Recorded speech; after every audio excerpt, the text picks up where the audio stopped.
Microwave में खाना पकाने से कुछ वास्तविक हानिकारक प्रभाव हैं, लेकिन अधिकांश बकवास है। रिसर्च ये साबित करते हैं कि माइक्रोवेव ओवन हमारे लिए जोखिम भरा नहीं है। नमस्कार। आज के जमाने में घरों में माइक्रोवेव को यूज करना एक आम बात है, लेकिन इसके यूज को लेकर काफी सारी चर्चाएं लोगों के बीच में होती हैं कि माइक्रोवेव में पका खाना हमारे लिए सेफ है या नहीं, इसका असर हमारे स्वास्थ्य पर क्या पड़ता है, किस तरह के बर्तन इसमें खाना पकाने के लिए यूज करना चाहिए, मेटल के बर्तन माइक्रोवेव में यूज करना या चाहिए या नहीं, वगैरह वगैरह। रिसर्च और साइंस माइक्रोवेव ओवन के बारे में क्या कहता है, हमें ये कैसे नुकसान या कैसे फायदा पहुंचाता है, इन सभी बातों को आज इस वीडियो में आसान और विस्तार से समझा जा सकता है। तो वीडियो में अंत तक जरूर बने रहें, और अगर आप हमारे चैनल के सब्सक्राइबर नहीं हैं तो ऐसी जानकारी के लिए चैनल को सब्सक्राइब जरूर कर लें। पहले हम बात करेंगे कि माइक्रोवेव क्या होता है, कैसे माइक्रोवेव काम करता है, कैसे खाना गर्म होता है। तो मैं बता दूं, ये पूरी तरह विज्ञान के नियमों से बना है और विज्ञान के नियमों से ही काम करता है। माइक्रोवेव ओवन भोजन को गर्म करने का एक सुविधाजनक साधन है और सही तरीके से उपयोग किए जाने पर आमतौर पर यह पूरी तरह से सुरक्षित होता है। माइक्रोवेव ओवन माइक्रोवेव का उपयोग करके भोजन को गर्म करते हैं, जो रेडियो तरंगों के जैसा विद्युतीय चुंबकीय विकिरण यानी कि इलेक्ट्रोमैग्नेटिक रेडिएशन का एक रूप होता है। माइक्रोवेव में 3 विशेषताएं हैं जिसकी वजह से खाना पकती है या गर्म होती है। पहला, ये धातु से परावर्तित होते हैं।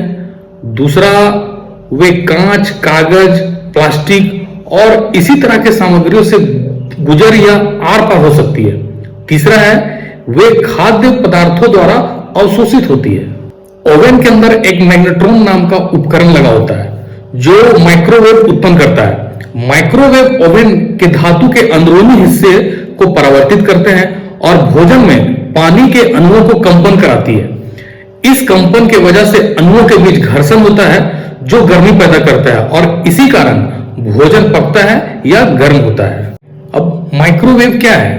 माइक्रोवेव विद्युतीय चुंबकीय विकिरण यानी कि इलेक्ट्रोमैग्नेटिक रेडिएशन का एक रूप है जिसकी तरंगदैर्घ्य अन्य रेडियो तरंगों से छोटी लेकिन अवरक्त तरंगों से लंबी होती है, जिसकी तरंगदैर्घ्य लगभग 1 मीटर से 1 मिलीमीटर तक होती है। मानव आंख इस स्पेक्ट्रम को केवल एक छोटे से हिस्से को ही देख सकती है, जिसे दृश्य प्रकाश भी कहा जाता है।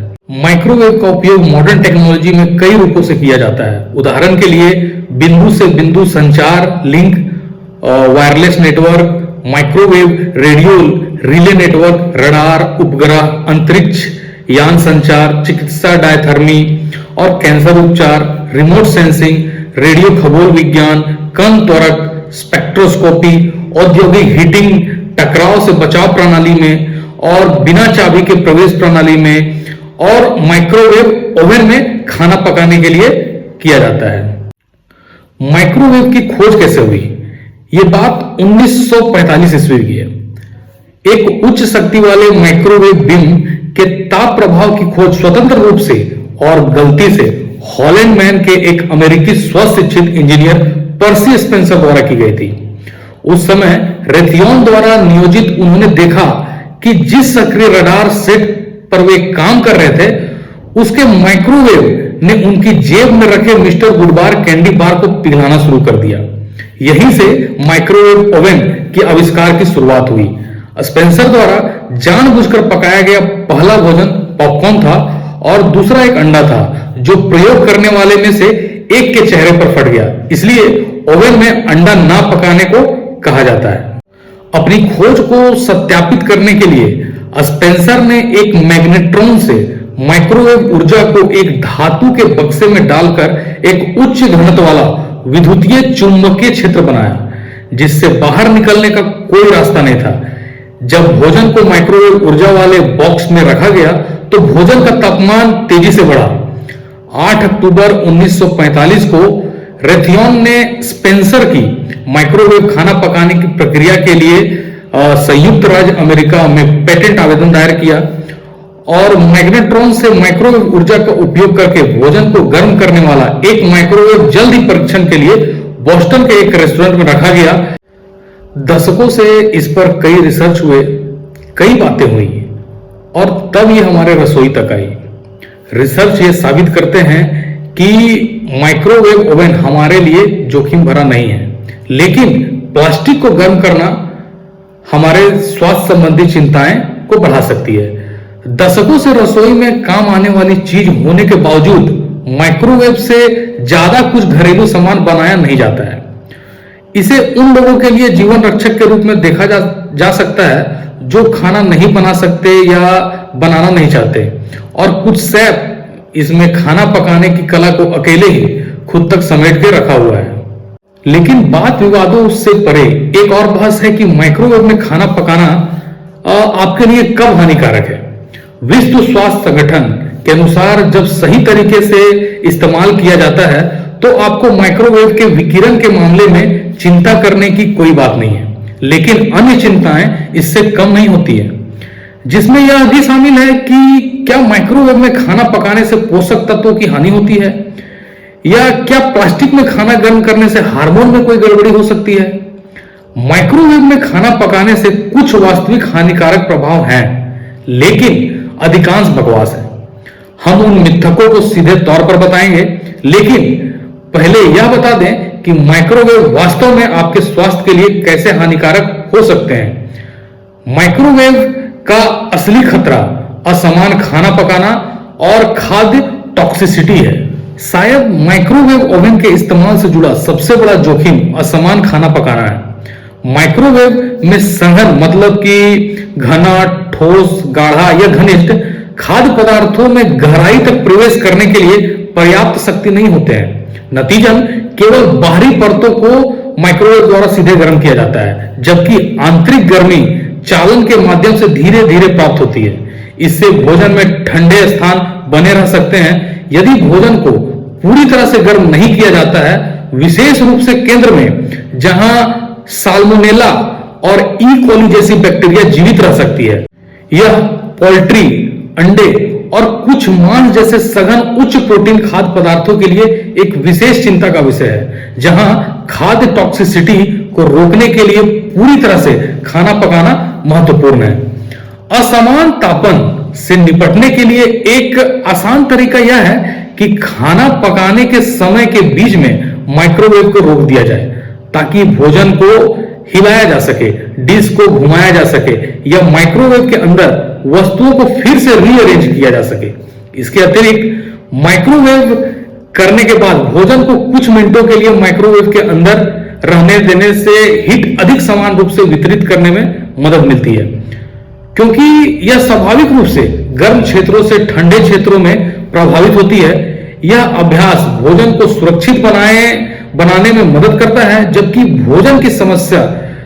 भोजन की समग्र बनावट और स्वाद को भी बढ़ाता है। क्या प्लास्टिक के बर्तनों में खाना को गर्म करने के लिए माइक्रोवेव का इस्तेमाल खतरनाक है? जी हां, प्लास्टिक को माइक्रोवेव करना वाकई चिंता का विषय है। अगर इसे बढ़ा चढ़ाकर नहीं बताया जाए, कुछ या सभी प्लास्टिक में खाना को गर्म करना जोखिम भरा हो सकता है। माइक्रोवेव में कुछ प्लास्टिक का इस्तेमाल करने से जुड़े जोखिम मुख्य रूप से उन केमिकलों से जुड़ा हुआ है जो स्वाभाविक रूप से या संभावित रूप से भोजन में घुल सकते हैं, जैसे कि बीपीए यानी कि बिस्फेनॉल, स्टाइरिन और पथलेटस। बिस्फेनॉल, स्टाइरिन और पथलेटस कुछ प्लास्टिक जैसे कि पॉलीकार्बोनेट और पीवीसी में पाए जाने वाले केमिकल हैं जो गर्म होने पर भोजन में घुल सकते हैं। ये पदार्थ अंतःस्रावी, विघटनकारी और कार्सिनोजेनस के रूप में जाने जाते हैं, जो शरीर के हार्मोन की नकल करते हैं या उनमें हस्तक्षेप करते हैं। जबकि आमतौर पर प्लास्टिक से निकलने वाले इन केमिकलों की मात्रा बहुत कम होती है। अक्सर नियामक निकायों द्वारा सुरक्षित मानी जाने वाली मात्रा में निरंतर संपर्क के दीर्घकालीन प्रभाव अभी भी जांच के दायरे में है, यानी कि लंबे समय तक इसका इस्तेमाल या सेवन करने से स्वास्थ्य पर क्या असर पड़ता है, अभी भी यह जांच का विषय है। अधिकांश माइक्रोवेव में यूज होने वाले कंटेनर पॉलीप्रोपिलीन से बने होते हैं, जिन पर रेजिन कोड H5 का लेबल लगा होता है। इस प्रकार का प्लास्टिक एकमात्र स्वाभाविक रूप से माइक्रोवेव सुरक्षित प्लास्टिक है जिसमें बीपीए या पथ लिटस होने की संभावना नहीं है, और इसे इसकी गर्मी स्थिरता और सुरक्षा गुणों के लिए चुना जाता है। सबसे अच्छा यह है कि माइक्रोवेव में उन कंटेनरों का उपयोग करना है जिन पर स्पष्ट रूप से माइक्रोवेव सुरक्षित के रूप में लेबल किया गया हो। एक बढ़ती हुई और वैध चिंता माइक्रोवेव में गर्म किए जाने वाले प्लास्टिक कंटेनरों से माइक्रोप्लास्टिक के निकलने की संभावना है, विशेष रूप से पुराने या खराब हो चुके कंटेनरों से। माइक्रोप्लास्टिक के सेवन से स्वास्थ्य संबंधी प्रभावों का अभी भी अध्ययन किया जा रहा है। वे टॉक्सिक पदार्थों को ले जा सकते हैं और समय के साथ शरीर में जमा कर सकते हैं। यदि प्लास्टिक से जुड़े स्वाभाविक जोखिम आपके लिए चिंता का विषय है तो माइक्रोवेव सुरक्षित ग्लास कंटेनरों का उपयोग करने पर विचार करें। ग्लास बहुत निष्क्रिय होता है और इसमें रासायनिक रिसाव या माइक्रोप्लास्टिक के निकलने का कोई जोखिम नहीं होता।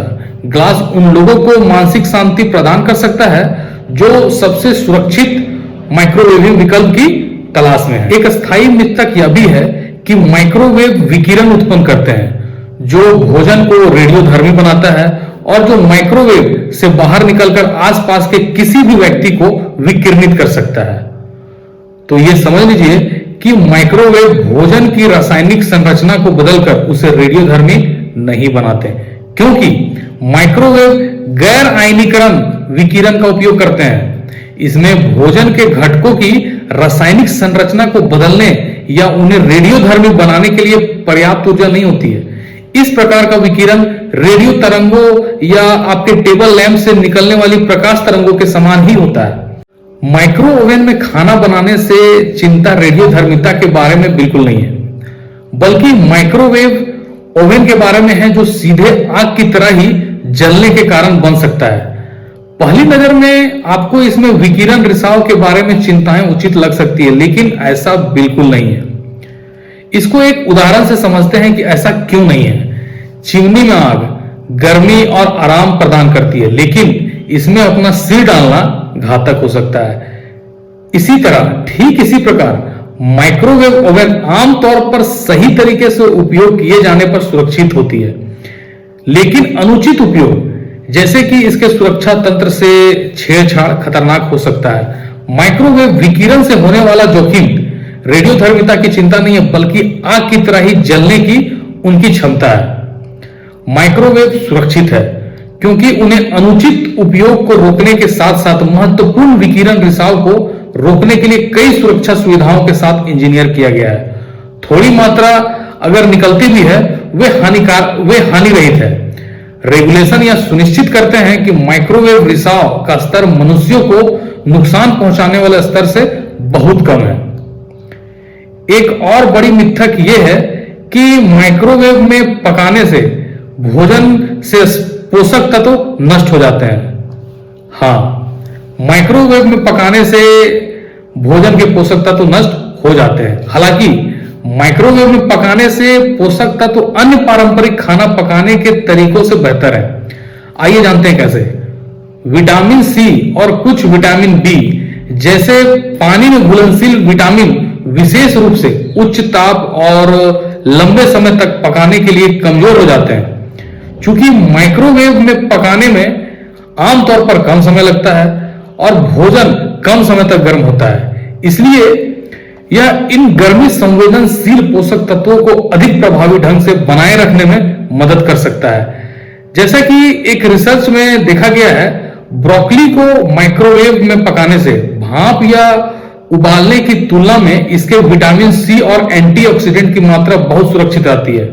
चूल्हे पर सब्जियां उबालने से उनके कुछ पोषक तत्व खाना के पानी में घुल जाते हैं, जिससे आमतौर पर फेंक दिया जाता है। सब्जियों को माइक्रोवेव में पकाने से आमतौर पर कम पानी का उपयोग होता है और पोषक तत्वों की हानि कम होती है। इसके अलावा माइक्रोवेव में पकाने में कम समय लगना खाने के एंटीऑक्सीडेंट और विटामिन को सुरक्षित रखने में मदद कर सकता है, जो लंबे समय तक गर्मी के संपर्क में रहने से खराब या ऑक्सीकृत हो जाते हैं। रिसर्च यह भी बताते हैं कि सभी तरह के खाना पकाने से कुछ ना कुछ पोषक तत्व कम हो सकते हैं। इसलिए ये कहा जा सकता है कि माइक्रोवेव भोजन से कई लाभकारी तरीकों से बदल देता है। यह पाचन क्षमता को बढ़ाता है, कुछ पोषक तत्वों की उपलब्धता में सुधार करता है, हानिकारक सूक्ष्म जीवों को खत्म करता है और पोषक तत्वों के अवशोषण को बाधित करने वाले यौगिक को कम करता है। परिणाम स्वरूप पोषक तत्वों के स्तर पर खाना पकाने के विभिन्न तरीकों के अलग अलग प्रभावों के बावजूद माइक्रोवेव के उपयोग सहित खाना पकाने के समग्र लाभ भोजन को अधिक सुरक्षित, अधिक डाइजेस्टेबल और आमतौर पर अधिक पौष्टिक बनाकर हमारे आहार को महत्वपूर्ण रूप से बढ़ाते हैं। अगर हम नुकसान की बात करें तो इनफैक्ट बेकिंग, फ्राइंग, रोस्टिंग और ग्रिलिंग से आपको नुकसान हो सकता है। माइक्रोवेव कुकिंग के हानिकारक प्रभावों को पूरी तरह से नकार दिया गया है, लेकिन कुछ खाद्य पदार्थ जब उच्च तापमान पर पकाए जाते हैं, जैसे कि बेकिंग, फ्राइंग, रोस्टिंग और ग्रिलिंग, तो संदिग्ध और ज्ञात कार्सिनोजेनस उत्पन्न कर सकते हैं, जैसा कि एक्रिलामाइड, हाइड्रोसाइक्लिक एमाइड और पॉलीसाइक्लिक एरोमेटिक हाइड्रोकार्बन्स। एक्रिलामाइड तब बनने की सबसे अधिक संभावना होती है जब आलू या ब्रेड जैसे स्टार्चयुक्त खाद्य पदार्थों को उच्च तापमान पर बेकिंग, फ्राइंग, रोस्टिंग या ग्रिलिंग के माध्यम से भूरा या जलने तक पकाया जाता है। आपको बिना पके, उबले या माइक्रोवेव किए गए भोजन में एक्रिलामाइड नहीं मिलता है। एक्रिलामाइड को विश्व स्वास्थ्य संगठन और कैंसर पर शोध के लिए अंतर्राष्ट्रीय एजेंसी सहित स्वास्थ्य अधिकारियों द्वारा संभावित मानव कार्सिनोजेनस के रूप में मान्यता दी गई है। यह चिंता प्रयोगशाला के जानवरों में किए गए अध्ययनों पर आधारित है, जो दिखाते हैं कि एक्रिलामाइड के उच्च स्तर इन जानवरों में कैंसर का कारण बन सकते हैं। हालांकि यह ध्यान रखना बहुत महत्वपूर्ण है कि भोजन में एक्रिलामाइड का स्तर इन अध्ययनों में इस्तेमाल किए गए स्तर से बहुत कम होता है और मनुष्य में कैंसर से सीधा संबंध अभी भी सिद्ध नहीं हुआ है। एक्रिलामाइड के गठन को कम करने के लिए भोजन को तब तक पकाएं जब तक कि वह पीला ना हो जाए, भूरा या काला ना होने दें। हालांकि यदि आप बहुत कम तापमान पर पकाते हैं तो बैक्टीरिया के मरने की संभावना कम होती है, इसलिए खाद्य टॉक्सिसिटी का अधिक जोखिम होता है। एक्रिलामाइड के अलावा उच्च तापमान पर मांस पकाने से हाइड्रोसाइक्लिक एमाइड और पॉलीसाइक्लिक एरोमेटिक हाइड्रोकार्बन का निर्माण भी हो सकता है, जो ऐसे रसायन हैं जो जानवरों और संभावित रूप से मनुष्यों को कैंसर के जोखिम को बढ़ाते हैं। हाइड्रोसाइक्लिक एमाइड तब बनते हैं जब बीफ, पोल्ट्री और मछली जैसे मांस को उच्च तापमान पर पकाया जाता है, खासकर तब जब खुली आग की लौ या गर्म धातु की सतह के साथ सीधा संपर्क होता है, जैसे कि ग्रिलिंग या पैन फ्राइंग। ये यौगिक अधिक हीट के कारण मांस के भीतर एमिनो एसिड और क्रेटिन के बीच रिएक्शन से विकसित होते हैं और पॉलीसाइक्लिक एरोमेटिक हाइड्रोकार्बन तब बनते हैं जब मांस से वसा या रस खुली आग पर टपकते हैं, जिससे धुआं बनता है।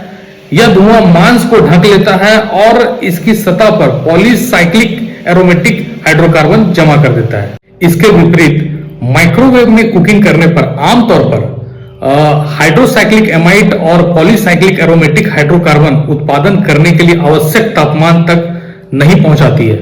माइक्रोवेविंग न केवल खाना पकाने के समय को कम करके अधिक पोषक तत्वों को बनाए रखने में मदद करती है, बल्कि यह अन्य खाना पकाने के तरीकों से जुड़े हानिकारक रसायनों के निर्माण से भी बचाती है। जबकि प्रत्येक खाना पकाने के तरीके के अपने फायदे और नुकसान हैं, माइक्रोवेव कुकिंग पोषक तत्वों को बनाए रखने में अपनी दक्षता और भोजन से संबंधित कार्सिनोजेनस उत्पन्न करने के कम जोखिम दोनों के लिए अलग है, जो इसे स्वास्थ्य के प्रति जागरूक व्यक्तियों के लिए एक अच्छा विकल्प बनाता है। अब बात आती है किस तरह के बर्तनों को माइक्रोवेव में यूज करना चाहिए। तो स्टील, लोहा, तांबा या अन्य कठोर धातुओं से बनी या इनमें शामिल कोई भी चीज आपके माइक्रोवेविंग में कभी नहीं रखनी चाहिए। धातु की सतह माइक्रोवेव को रिफ्लेक्ट करती है, जिसके उपकरण के अंदर गर्मी बढ़ जाती है और आग लग सकती है। जब एल्युमिनियम फॉयल की बात आती है तो चीजें मुश्किल हो सकती हैं। तकनीकी रूप से फॉयल को माइक्रोवेविंग किया जा सकता है, लेकिन इसकी सतह को जितना संभव हो सके उतना सपाट रखना चाहिए। झुर्रियां या मुड़ी हुई फॉयल आर्किंग का कारण बन सकती है, यानी इससे फॉयल की सतह पर बिजली की चिंगारी निकल सकती है। इससे संभावित रूप से आपका माइक्रोवेव खराब हो सकता है या आग लग सकती है। तो उम्मीद करता हूं कि माइक्रोवेव ओवन से जुड़ी मिथकों को आप अपने जीवन से निकाल देंगे और माइक्रोवेव ओवन को बिना किसी डर के और सही तरीके से इस्तेमाल करेंगे। तथा आशा है हमारे द्वारा एकत्रित की गई जानकारी आपको अच्छी लगी होगी। ऐसे ही जानकारी के लिए हमारे साथ जुड़े रहें, हमारे चैनल को सब्सक्राइब करें। धन्यवाद।